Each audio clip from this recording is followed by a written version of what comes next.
अस्सलाम वालेकुम my dear students, my name is Hasan Raza. उम्मीद करता हूँ आप तमाम स्टूडेंट्स बखैर आफियत हैं। माय डियर स्टूडेंट्स, आज के इस लेक्चर में हम ये देखेंगे कि इंफॉर्मेशन को स्टोर करने के बाद आखिर आप उसे ट्रांसमिट कैसे कर सकते हैं। तो आज के इस लेक्चर का मकसद होगा आपको फ़्लो ऑफ इंफॉर्मेशन सिखाना कि इंफॉर्मेशन कैसे फ़्लो करती है, किन डिफरेंट मेथड से फ़्लो कर सकती है और इंफॉर्मेशन के फ़्लो का प्रिंसिपल क्या है, फ़्लो के कंपोनेंट्स क्या हैं। तो चलिए स्टूडेंट्स, लेक्चर को आगे बढ़ाते हैं। माय डियर स्टूडेंट्स, जैसे कि अभी आपने इंट्रोडक्शन में सुना कि हम आज के इस लेक्चर में फ़्लो ऑफ इंफॉर्मेशन को स्टडी करेंगे। डियर स्टूडेंट्स, आपने कंप्यूटर बेस्ड इंफॉर्मेशन सिस्टम में मेरे प्रीवियस लेक्चर में ये देखा था कि आप कैसे एक डाटा को कंप्यूटर को यूज़ करते हुए इंफॉर्मेशन में कन्वर्ट कर लेते हैं और फिर उसे अपने पास स्टोर कर लेते हैं। आपको याद होगा हमने प्रीवियस लेक्चर में एक एग्जांपल देखी थी कि अगर हमारे पास एक पिक्चर है जो हमारी पसंद की मुताबिक नहीं है, हमारी ज़रूरत के मुताबिक नहीं है, हमने उसे कंप्यूटर में स्टोर किया। कंप्यूटर में स्टोर करने के बाद एक सॉफ्टवेयर की मदद से उसे अपनी पसंद की, अपनी रिक्वायरमेंट के मुताबिक इंफॉर्मेशन में, रिक्वायरमेंट के मुताबिक पिक्चर में ढाला, कन्वर्ट किया। फिर उसके बाद माय डियर स्टूडेंट्स, हमने उसे अपने पास कंप्यूटर में फिर स्टोर कर लिया। सो दिस इज़ इंफॉर्मेशन टेक्नोलॉजी। अब बात आती है टेलीकम्युनिकेशन की, यानी कम्युनिकेशन टेक्नोलॉजी। तो सवाल ये पैदा होता है कि वो आपकी जो पसंद की पिक्चर आपके पास अब स्टोर हो चुकी है, उसे आप अपने किसी अजीज़ को, अपनी फैमिली को शेयर करना चाहते हैं, भेजना चाहते हैं, तो कितने तरीके हैं। अब फ्लो ऑफ इंफॉर्मेशन पढ़ा जाएगा। इंफॉर्मेशन को एक कंप्यूटर से, एक जगह से, एक सोर्स से बाकी तमाम डिफरेंट कंप्यूटर्स तक, डिफरेंट सोर्सेस तक कैसे पहुंचाया जा सकता है, बाकी डिफरेंट रिसिपिएंट्स तक कैसे पहुंचाया जा सकता है। तो डियर स्टूडेंट्स, इंफॉर्मेशन के फ़्लो के मुख्तलिफ तरीके हैं। एक तरीका तो ये है कि इसे वायर के ज़रिए से, तारों के ज़रिए से, कोएक्सियल केबल के ज़रिए से इलेक्ट्रिकल सिग्नल की फॉर्म में कन्वर्ट, इलेक्ट्रिकल सिग्नल्स की फॉर्म में ट्रांसफ़र किया जाए। एक तरीका तो ये कि करंट तारों में से जाएगा, और दूसरा तरीका ये है कि इसे लाइट सिग्नल में कन्वर्ट करके, रोशनी में कन्वर्ट करके ऑप्टिकल फाइबर के थ्रू भेज दूं। अब आप यकीनन यहाँ पर परेशान होंगे, क्या पिक्चर को रोशनी में, लाइट में कन्वर्ट किया जा सकता है? जी बिल्कुल, सब कुछ किया जा सकता है। इसी को तो डिजिटलाइजेशन कहते हैं। इसी के बारे में तो हमने डिजिटल गेट्स पढ़े हैं कि आप कैसे अपनी किसी भी एनालॉग क्वांटिटी को डिजिटल क्वांटिटी में कन्वर्ट कर सकते हैं। तो आप इसे डिजिटल क्वांटिटी लाइट में कन्वर्ट करके ऑप्टिकल फाइबर के थ्रू भी भेज सकते हैं, या अगर ये नहीं तो आप इसे किसी और इलेक्ट्रोमैग्नेटिक वेव में कन्वर्ट करके स्पेस में सिग्नल की सूरत में भेज सकते हैं। ये बिल्कुल वही सिग्नल हैं जो आपके मोबाइल फ़ोन में आया करते हैं। तो dear students, you can transfer the data either in the form of electrical signals through the wire or through the light from optical fibers or in the form of electromagnetic waves through space. लेकिन dear students, flow of information जैसा भी हो, आप जिस भी method को, जिस भी मीन को इस्तेमाल करें, तीन चीज़ें लाजमी हैं, तीन चीज़ें ज़रूर शामिल होंगी। फ़्लो ऑफ इंफॉर्मेशन के तीन कंपोनेंट्स हमेशा मौजूद होंगे। डियर स्टूडेंट्स, कंपोनेंट नंबर 1 है ट्रांसमीटर, फिर उसके बाद ट्रांसमिटिंग चैनल, और डियर स्टूडेंट्स उसके बाद है रिसीवर। किसी भी फ़्लो ऑफ इंफॉर्मेशन में ये तीन चीज़ें हमेशा शामिल होंगी। ट्रांसमीटर मौजूद होगा, ट्रांसमिटिंग चैनल मौजूद होगा और रिसीवर होगा। डियर स्टूडेंट्स, चलिए बात करते हैं तीनों को बारी बारी। अगर आप for example wires, electrical signals के थ्रू इंफॉर्मेशन को भेजना चाह रहे हैं तो उसमें ट्रांसमीटर होंगे आप। अगर आप अपना ऑडियो सिग्नल भेजना चाह रहे हैं, वॉइस भेजना चाह रहे हैं, तो आप ट्रांसमीटर हैं। आप ट्रांसमीटर से अपने ऑडियो सिग्नल को रिक्वायर्ड इलेक्ट्रिकल सिग्नल में कन्वर्ट करेंगे, कन्वर्जन होगी, फिर उसे ट्रांसमिटिंग चैनल यानी वायर्स के थ्रू ट्रांसमिट करेंगे। आपका ट्रांसमिटिंग चैनल वायर्स हैं। वायर्स आपके सिग्नल को लेकर जाएंगी, जहां लेकर जाएंगी जो रिसीवर होगा वो इन्हीं वायर्स से आपकी भेजी गई इंफॉर्मेशन को रिसीव करके अपनी रिक्वायर्ड आउटपुट में कन्वर्ट कर लेगा, उसे रिक्वायर्ड जो भी फॉर्म चाहिए होगी उसमें कन्वर्ट कर लेगा। ऑडियो वीडियो जिस फॉर्म में भी आपका सिग्नल होगा। इसी तरह से माय डियर स्टूडेंट्स, अगर आप डाटा ट्रांसमिट कर रहे हैं थ्रू ऑप्टिकल फाइबर्स, तो ऑप्टिकल फाइबर्स में आप फिर ट्रांसमीटर हैं, आप अपने ऑडियो या वीडियो सिग्नल को ट्रांसमिट कर रहे हैं, आप ट्रांसमीटर हैं और ट्रांसमिट कर रहे हैं किस चैनल के थ्रू? ऑप्टिकल फाइबर के थ्रू। तो ऑप्टिकल फाइबर आपका ट्रांसमिशन चैनल है और फिर उसके बाद जो आपका रिसीवर है वो उसी ऑप्टिकल फाइबर में से आपके सिग्नल को, भेजे गए सिग्नल को रिसीव करके अपनी रिक्वायर्ड आउटपुट में कन्वर्ट कर लेगा। इसी तरह अगर रेडियो वेव्स की बात की जाए तो my dear students, radio waves space में एक जगह से दूसरी जगह इलेक्ट्रोमैग्नेटिक वेव्स यानी रेडियो वेव्स के थ्रू सिग्नल को ट्रांसमिट करने के लिए यूज़ की जाती हैं। तो माय डियर स्टूडेंट्स, इसमें भी आप ट्रांसमीटर हैं क्योंकि आप इंफॉर्मेशन भेज रहे हैं। और ट्रांसमिशन चैनल क्या है dear students? The transmission channel is, क्या होगा इसमें? रेडियो वेव्स, ये इलेक्ट्रोमैग्नेटिक वेव्स। और फिर उसके बाद इसी तरह से एक जगह रिसीवर लगा होगा, रिसीवर का एक एंटीना होगा जो रेडियो वेव्स को कैच करेगा और फिर उसे आपके रिक्वायर्ड सिग्नल में कन्वर्ट कर देगा। बिल्कुल भी घबराए नहीं, मैं ऑप्टिकल फाइबर की ट्रांसमिशन को, रेडियो वेव्स की ट्रांसमिशन को और वायर्स के थ्रू सिग्नल की ट्रांसमिशन को मैं घबराए नहीं बिल्कुल भी। मैं रेडियो वेव्स के थ्रू इन्फॉर्मेशन की ट्रांसमिशन को, ऑप्टिकल फाइबर्स के थ्रू इन्फॉर्मेशन की ट्रांसमिशन को और वायर्स के थ्रू सिग्नल की ट्रांसमिशन को आगे डिटेल में डिस्कस ज़रूर करूंगा। अभी आपका एक कॉन्सेप्ट क्लियर कर रहा हूं कि ट्रांसमिशन चैनल क्या है dear students. One more thing, यहाँ पर एक बात मैं, क्योंकि रेडियो वेव्स की बात चल रही है थ्रू स्पेस, तो मैं एक बात आपको क्लियर करना चाहता हूँ। स्पेस में डाटा ट्रांसमिट करने के दो तरीके हैं, दो डिफरेंट मतलब हैं डाटा को ट्रांसमिट करने के।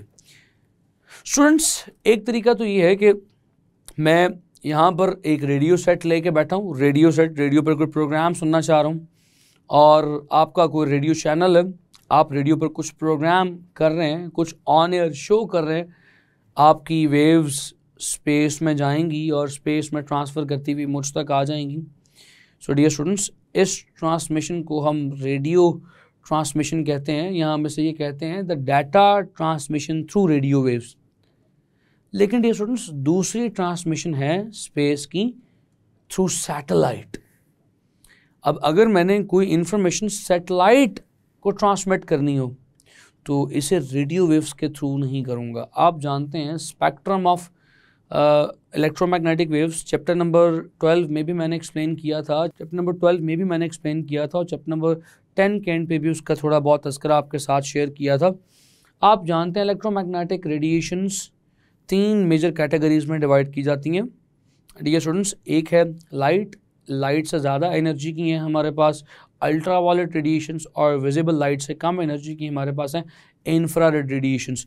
इंफ्रारेड में भी कैटेगराइजेशन है, इंफ्रारेड में भी डियर स्टूडेंट्स जो ज़्यादा एनर्जी की हैं वो माइक्रोवेव्स हैं, जो उससे भी कम है वो हमारी रेडियो वेव्स हैं। डियर स्टूडेंट्स, जब आपने अपना इंफॉर्मेशन या डाटा सैटेलाइट को ऊपर बहुत बुलंदी पर ट्रांसमिट करना होता है, so the data that is transmitted to the satellites is transmitted in the form of microwaves. My dear students, data microwaves की सूरत में ट्रांसमिट होता है। तो याद रखिएगा, जो डाटा की ट्रांसमिशन है to the satellite that is through microwaves. उसकी रीज़न क्या है डियर स्टूडेंट्स? क्योंकि माइक्रोवेव्स की वेवलेंथ शॉर्टर है, ये लेस रिफ्रैक्शन करते हुए, डिस्टॉर्शन के बगैर, ज़ाया हुए बगैर, वीक हुए बगैर आपके ट्रांसमीटर से सैटेलाइट तक पहुंच जाएगी। जबकि अगर हम रेडियो वेव्स यूज़ करेंगे उनकी एनर्जी तो वैसे ही बहुत कम है। तो डियर स्टूडेंट्स, उनकी एनर्जी भी कम है प्लस उनकी वेवलेंथ भी बहुत बड़ी है, तो इसीलिए वो बार बार रिफ्रैक्शन करते हुए वीक होती जाएंगी मज़ीद। एक तो पहली बहुत एनर्जी कम है, मज़ीद वीक होती जाएंगी, तो सैटेलाइट तक वो नहीं पहुंच पाएंगी, या अगर पहुंचेंगे भी तो बहुत ज़्यादा वीक हो चुके होंगे, सिग्नल आपका डिस्टॉर्ट हो चुका होगा, सिग्नल में इंफॉर्मेशन की जगह सिर्फ नॉइज़ ही रह गई होगी, सिर्फ शोर ही होगा, असल सिग्नल नहीं आएगा। तो डियर स्टूडेंट्स, इसलिए ये बहुत इंपॉर्टेंट शॉर्ट क्वेश्चन है।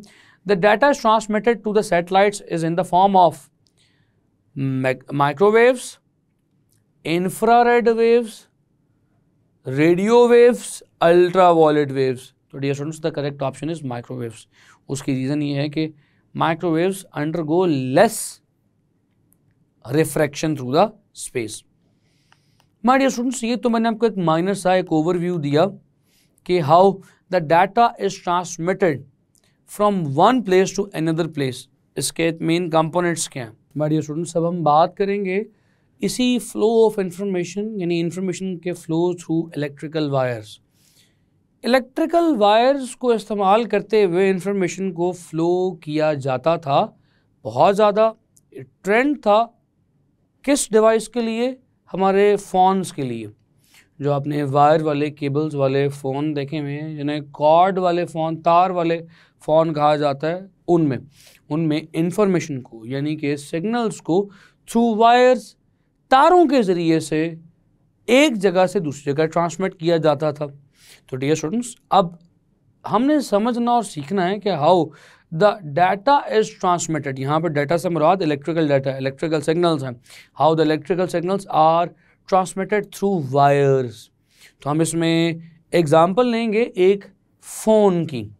माय डियर स्टूडेंट्स, जब हम एक फ़ोन की बात करते हैं, जब हम एक अपने किसी अजीज़ को कॉल पर बात करते हैं, फ़ोन का एक जो रिसीविंग एंड है वो अपने कान पर लगाते हैं, एक हमारे कान के साथ कनेक्टेड होता है, that is the ear piece, और एक हमारे होंठों के आगे होता है, that is the mouth piece. My dear students, इसको यूज़ करते हुए हम अपने किसी दूर दराज बैठे दोस्त से गुफ्तगू कर लेते हैं चंद लम्हों में। तो डाटा तारों के वायर्स के ज़रिए से इलेक्ट्रिकल सिग्नल्स की फॉर्म में ट्रांसमिट होता है। लेकिन ये सब कुछ कैसे होता है, चलिए समझते हैं। डियर स्टूडेंट्स, ये फ़ोन सबसे पहले इन्वेंट किया था अलेक्जेंडर ग्राहम बेल ने 1876 में, और इस सिंपल फ़ोन में 3 इम्पॉर्टेंट कंपोनेंट्स थे। एक मेटल रीड एक मेटल की छोटी सी स्ट्रिप को कहते हैं जो साउंड की वजह से वाइब्रेट करती है। यहाँ एक डायफ्राम होता है, डायफ्राम भी एक शीट है जो साउंड की वजह से वाइब्रेट करती है।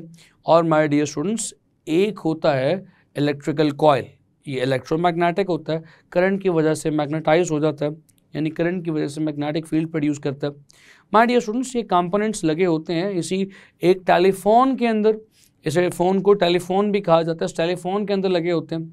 मैं जिस तरह से बता चुका हूँ कि इस टेलीफोन के 2 इम्पॉर्टेंट कंपोनेंट्स हैं, 2 इम्पॉर्टेंट हिस्से हैं, एक इसका एयर पीस है और एक इसका माउथ पीस है। तो चलिए अब देखते हैं ये काम कैसे करता है। डियर स्टूडेंट्स, जब आप इस एयर पीस को अपने कान के साथ लगाते हैं तो माउथ पीस ऑटोमेटिकली आपके लबों के आगे, होंठों के आगे आ जाता है। इस माउथ पीस में डायफ्राम लगी होती है और इस डायफ्राम के पीछे कार्बन के छोटे छोटे ग्रैन्यूल्स पड़े होते हैं।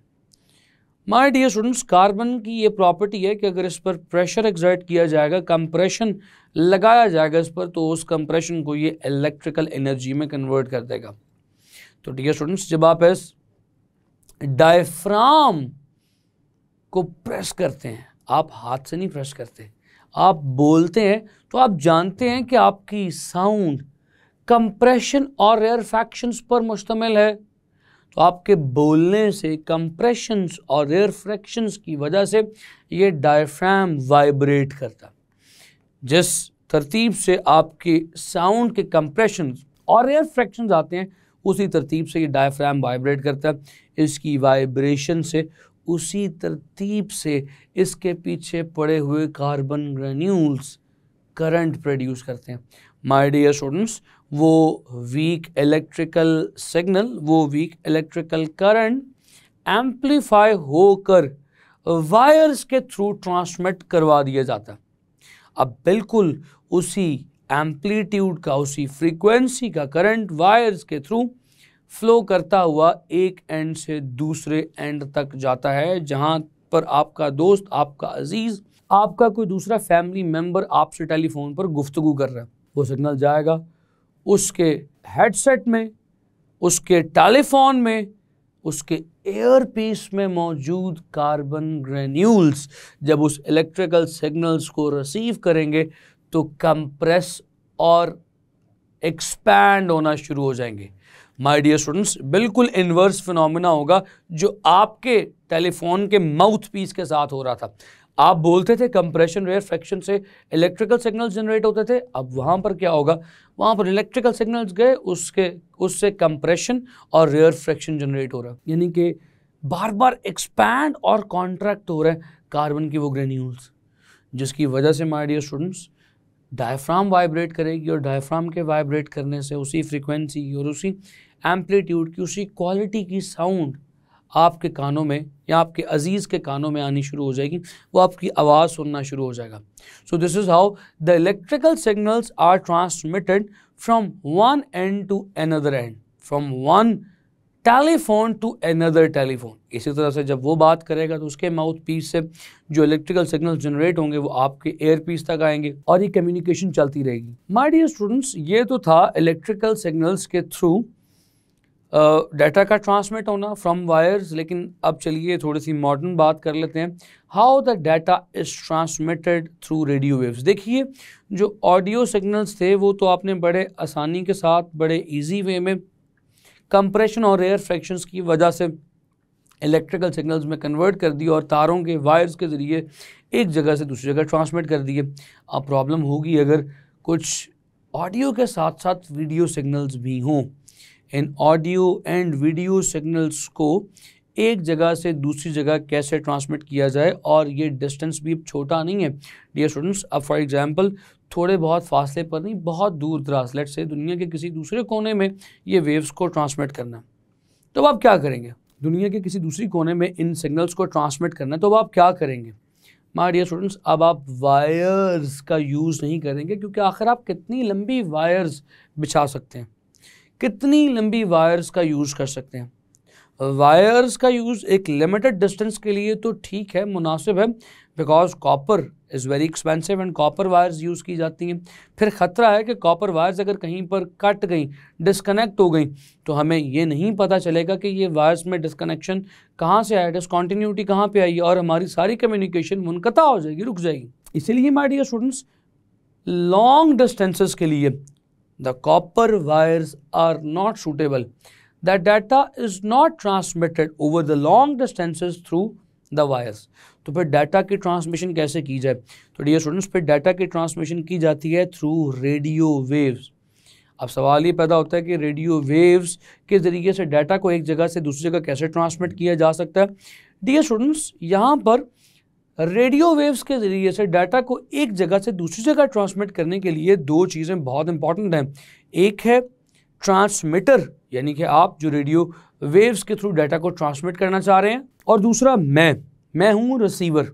मैं आपकी उस भेजी गई इन्फॉर्मेशन को रिसीव करना चाहता हूँ, सुनना चाहता हूँ या देखना चाहता हूँ। सवाल ये पैदा होता है कि ये सारा मैकेनिज्म, ये सारा प्रोसेस कैसे होगा? तो डियर स्टूडेंट्स, चलिए समझने के लिए बढ़ते हैं पहले ट्रांसमीटर के सर्किट की तरफ, कि ट्रांसमीटर सर्किट कैसे होगा, कैसे काम करेगा, क्या क्या कंपोनेंट्स होंगे। फॉर एग्जांपल, अगर आप एक ऑडियो सिग्नल को, साउंड को दूर दराज मुझ तक पहुंचाना चाहते हैं, तो क्या तरीका है? आपके पास ज़रूरी है कि एक माइक्रोफोन मौजूद हो। ये बिल्कुल माइक्रोफोन हमारे टेलीफोन के माउथ पीस की तरह काम करता है। ये हमारी साउंड एनर्जी को इलेक्ट्रिकल एनर्जी में कन्वर्ट कर देता है। जैसी हमारी साउंड होती है, बिल्कुल उसी फ्रीक्वेंसी की, उसी तरह की, उसी तर्ज की एक इलेक्ट्रिकल वेव क्रिएट कर देता है, एक इलेक्ट्रिकल करंट जनरेट कर देता है। तो my dear students, this microphone will convert your audio signals, sound signals into the electrical signals. My dear students, वो ऑडियो सिग्नल्स क्योंकि आगे रेडियो वेव्स के थ्रू ट्रांसमिट होने हैं, तो डियर स्टूडेंट्स उसे मॉड्यूलेटर के पास भेजा जाता है। ये मॉड्यूलेटर्स आपके उन सिग्नल्स को रेडियो वेव्स के साथ सुपर इम्पोज करवाता है और एक ख़ास फ्रीक्वेंसी का सिग्नल जनरेट कर देता है। माय डियर स्टूडेंट्स, अब ये सिग्नल आगे एम्पलीफायर को फीड किया जाता है। एम्पलीफायर इस सिग्नल को एम्पलीफाई करवा देता है, क्योंकि इस सिग्नल ने बहुत दूर तक जाना है, इसकी एनर्जी को बढ़ा देता है, एम्पलीट्यूड को बढ़ा देता है। माय डियर स्टूडेंट्स, ये सिग्नल फिर एंटीना को फीड किया जाता है। एंटीना और कुछ नहीं है, सिर्फ एक मेटल की वायर है। मेटल की वायर में आप जानते हैं इलेक्ट्रॉन्स हैं, तो ये इलेक्ट्रिकल सिग्नल्स क्योंकि ऑल्टरनेटिंग होते हैं, चेंजिंग होते हैं, ऑल्टरनेटिंग ही है ना, मेरी साउंड कभी हाई कभी लो जा रही है, तो इसी तरह से जो ऑल्टरनेटिंग सिग्नल्स, इलेक्ट्रिकल सिग्नल्स इस ऑडियो सिग्नल के बने हैं, वो भी कभी हाई कभी लो होंगे। माय डियर स्टूडेंट्स, ये ऑल्टरनेटिंग सिग्नल्स इस एंटीना में मौजूद इलेक्ट्रॉन्स को वाइब्रेट करवाते हैं। याद रखिएगा, इलेक्ट्रॉन्स की वाइब्रेशन से इलेक्ट्रोमैग्नेटिक वेव्स प्रोड्यूस होती हैं।